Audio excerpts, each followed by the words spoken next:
Welcome to From Betrayal to Breakthrough. I'm Dr. Debi Silber, and today's guest is Maggie Kelly. And Maggie is a mindful life coach, meditation instructor, podcaster, and public speaker.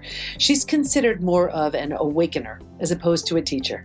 Maggie inspires hundreds to illuminate the limiting beliefs and roadblocks standing in the way of living the life they envision and awaken to a life of purpose and meaning. There really are so many different types of betrayals, and one type has to do with our expectations. When we expect and have certain expectation, let's say to have healthy children, and we don't get that, can we feel betrayed? My next guest, Maggie Kelly, is going to shed lots of light on this topic. If you've had any expectation that didn't go your way, you're going to get so much out of this episode. Here's Maggie.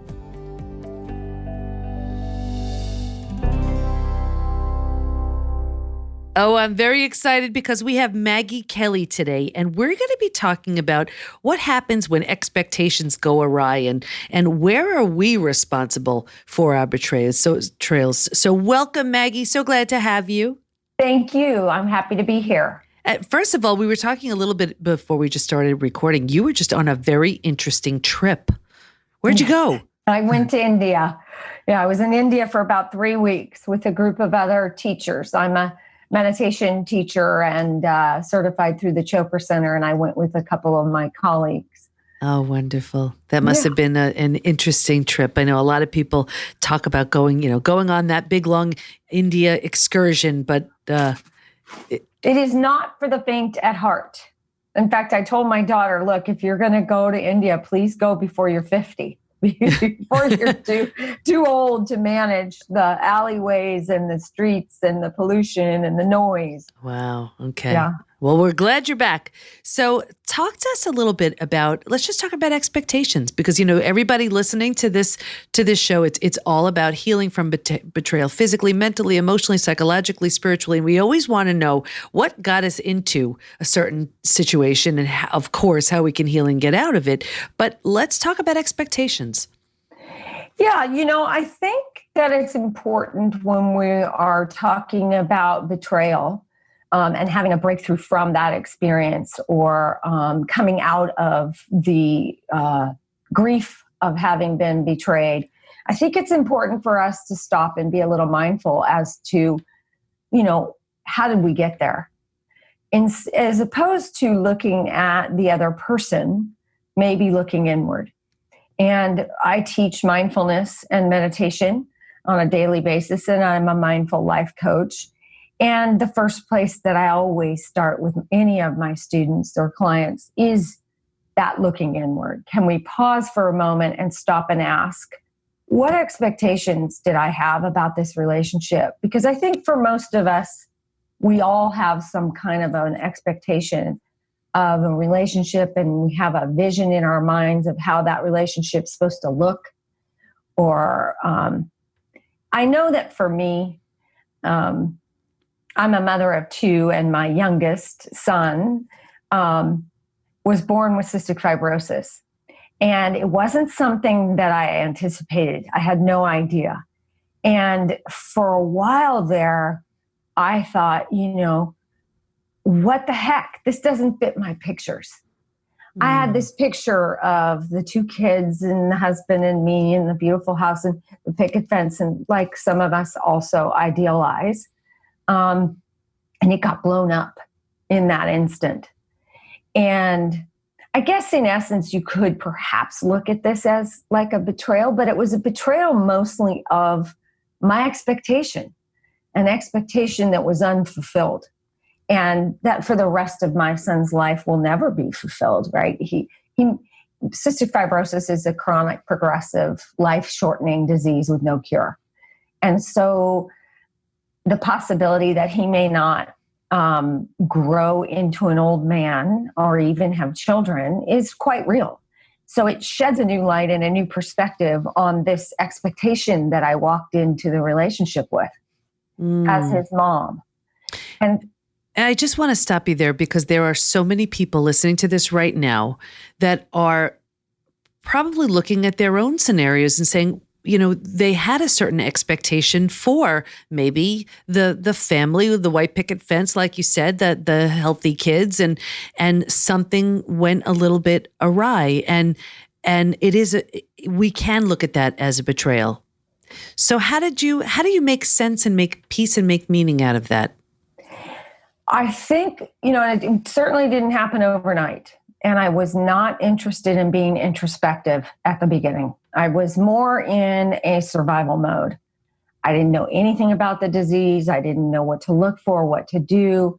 It took me years to get up to speed and to understand the whole composite of this really complicated disease and how it takes a toll on my child.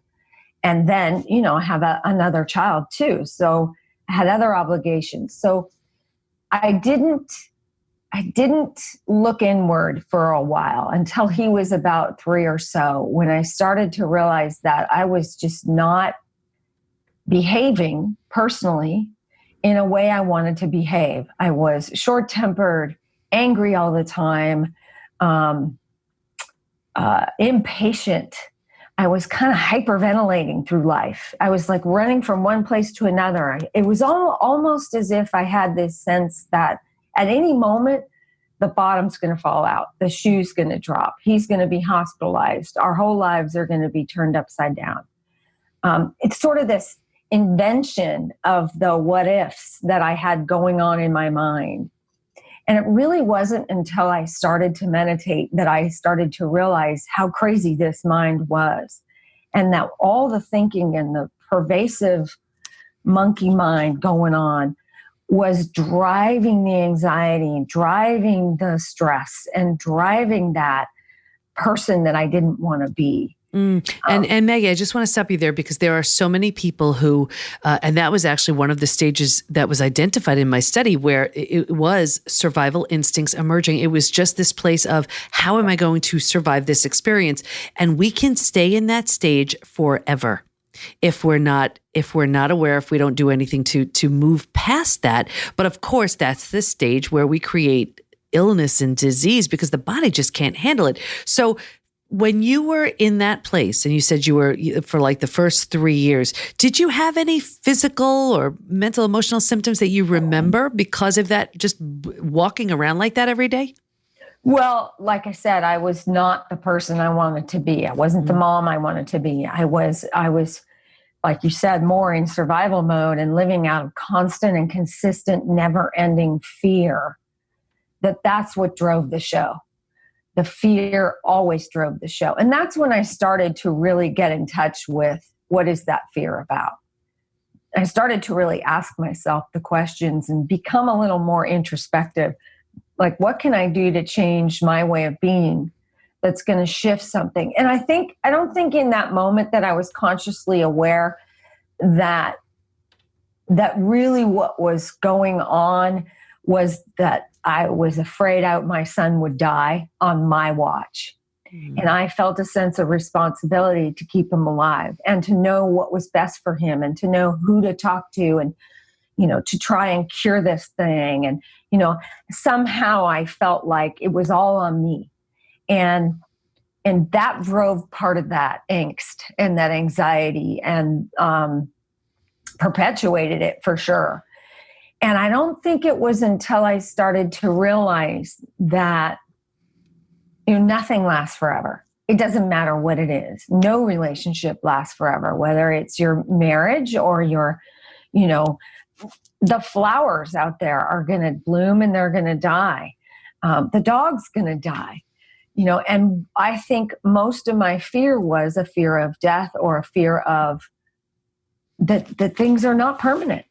Like we get married and we think this will last forever, but really we still make a vow that says until death do us part, right?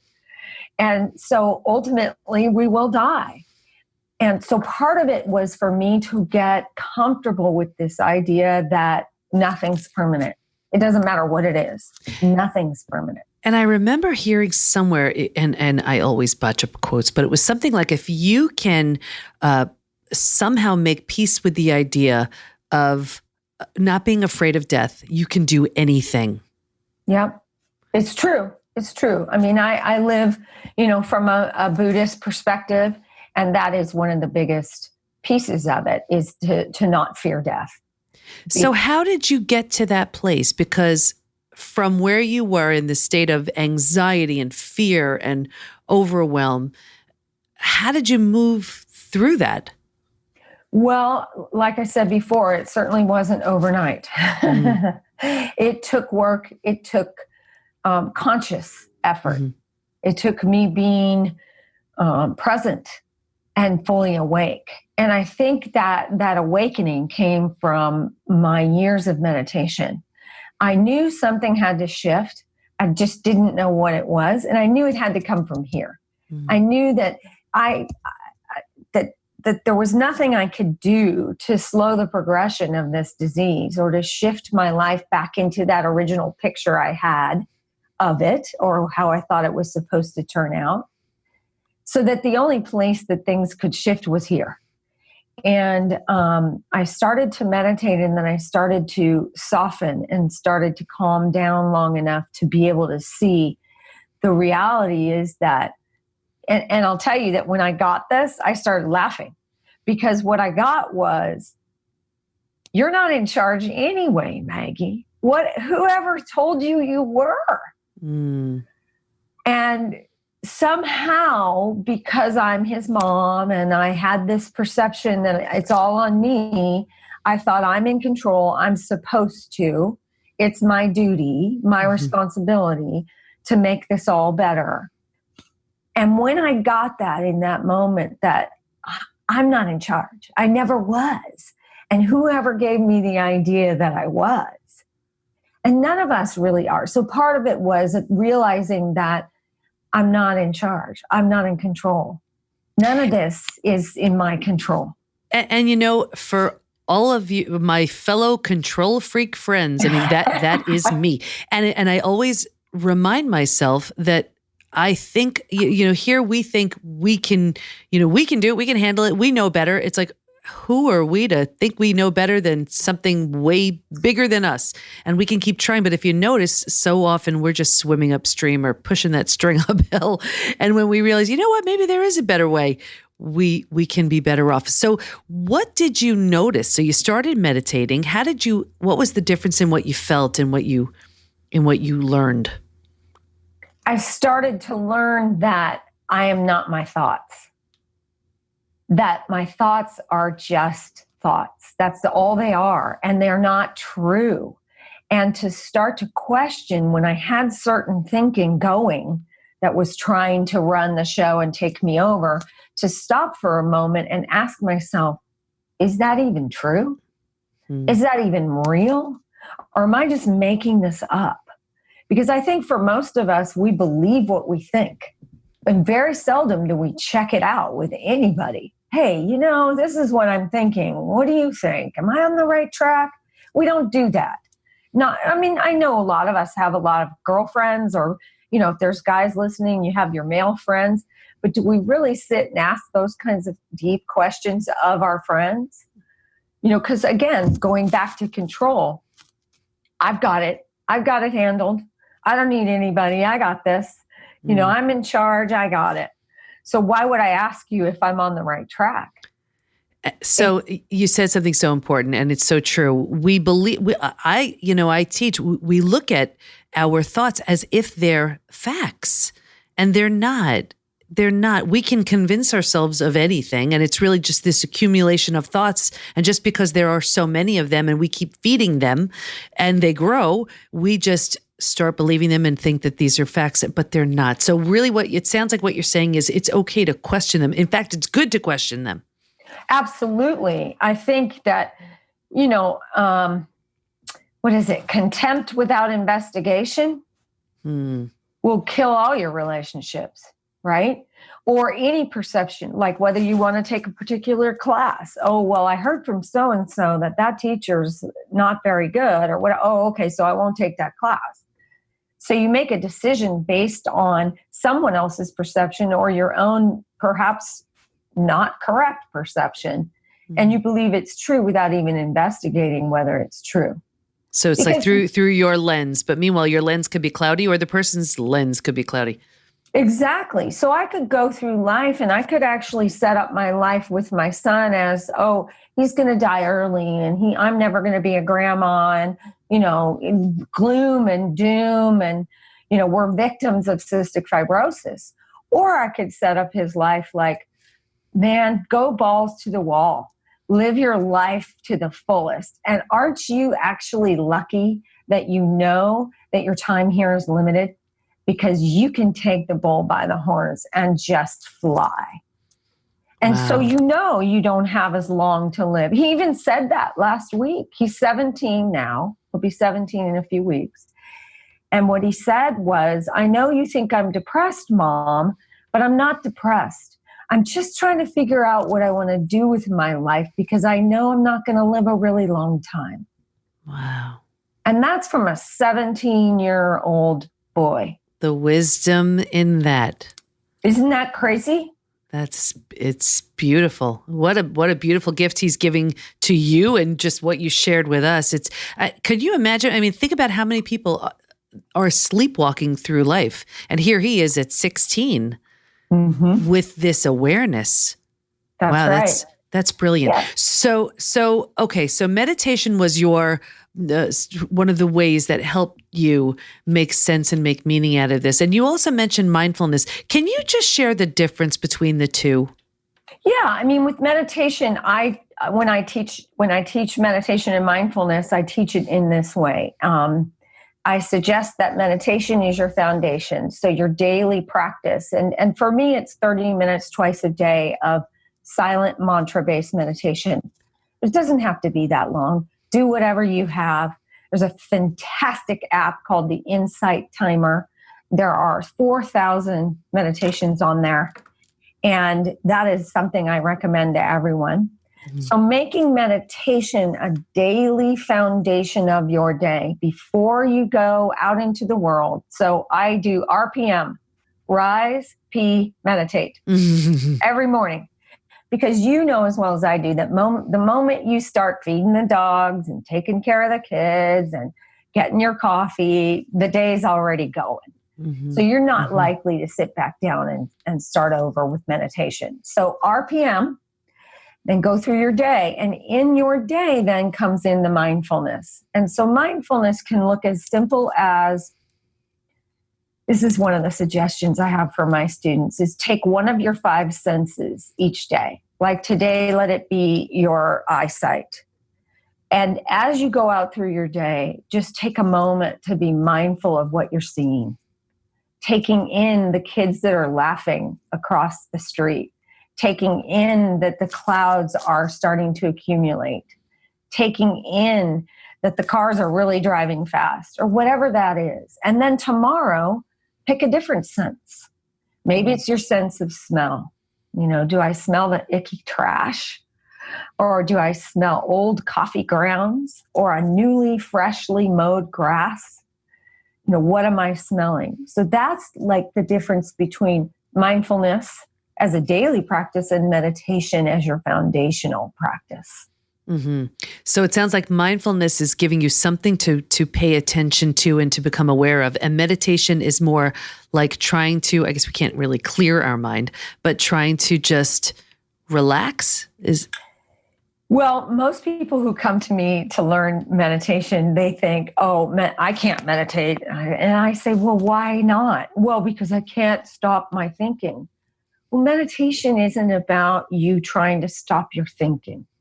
Because you can't. That's not possible. What meditation is about is for you to be able to notice that in that stillness, your thoughts start to stray and take you away. Mm-hmm. And then in that noticing, bring yourself back to that place of stillness, which is why I use a mantra, because the mantra for me, the word mantra means a vehicle for the mind. So I use a mantra to help me come back when my head starts going into la-la-ville, like all of ours does. And I love that you're saying this, because I know I've felt so often like a meditation failure because my mind would wander. But it's so true. You can't stop. It's like you can't stop breathing. You can't stop thinking. It's just part of it. So as long as you keep bringing yourself back, is there some? That's the practice. Yeah, like, that's the practice of meditation. Just and to bring yourself back. If you add the mindfulness throughout the day, then you're also practicing reminding yourself to tune into what's around you. Mm-hmm. Because if you're like 86% of the US population, within 5 minutes of waking up, you're on your phone.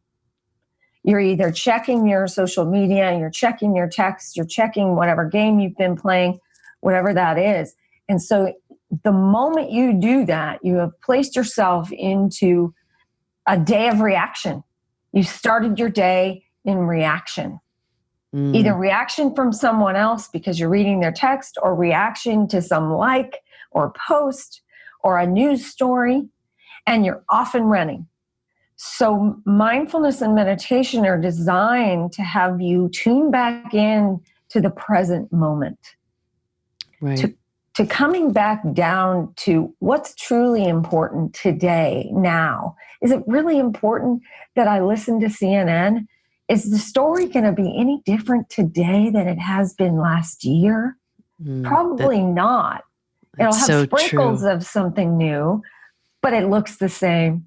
So true. So now, as it relates to betrayal, is there a certain mantra maybe that you found helps your clients, or a certain practice? Because there's so much anguish and pain and a sense of rejection or abandonment or worthiness, and so many emotions that we feel, whether we were betrayed by a family member, a partner, a friend, a coworker, whatever. Is there something that comes to mind? Well, I think, again, what's really important when you're thinking that you have been betrayed is for you to step back and actually survey the situation and ask yourself, what was my part? What was my part? How did I contribute to this?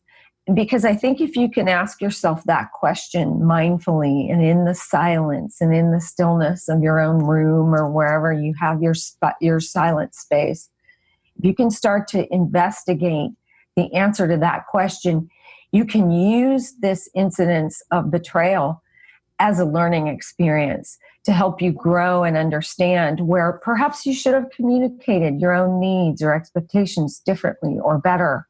Or perhaps you misinterpreted something, or you missed something, or perhaps you were sleeping through part of the relationship and you didn't even notice that this person might have been cheating on you or what have you. So that's number one. And then a particular mantra I like to use is so hum. And that's S-O and then H-U-M. And it literally means in Sanskrit, I am. Mm. So if you can return to your very foundational essence, I am. This isn't going to kill me. This is an experience I had that really sucks, that has taken me down, that has caused me a lot of stress, strife, grief, pain, agony, whatever. Nothing's permanent. That pain, that sadness, that grief is not permanent. Just like joy and love and happiness are not permanent. So returning back to that ground state of I am helps us come back to just ground zero. Beautiful. So it's really helpful that nothing is permanent in a good way, but in a bad way. That's right. Yeah. That's right. We can survive this. Yeah. And it's like with my son and realizing that, I am blessed to have this boy for as long as I get to have him. And he's not mine anyway. He's just on loan to me. He just landed in my house. And it's up to me to pull myself up by my bootstraps and get in the game 100%. And really all there is for me to do is what there is for me to do today, in this moment, and this moment, and this moment, every single day. It sounds like he's already taught you so many powerful lessons.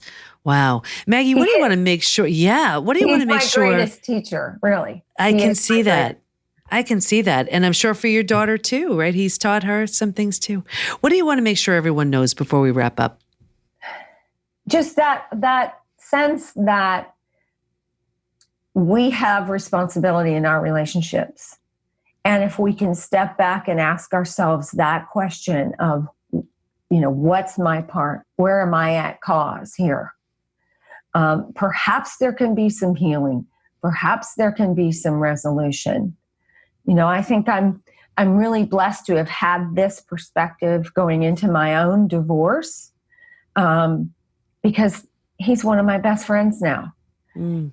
And it's been 6 years, and he comes for Christmas, and he stays here in my house. And we've had our own sense of healing. And that's because we both owned both our parts.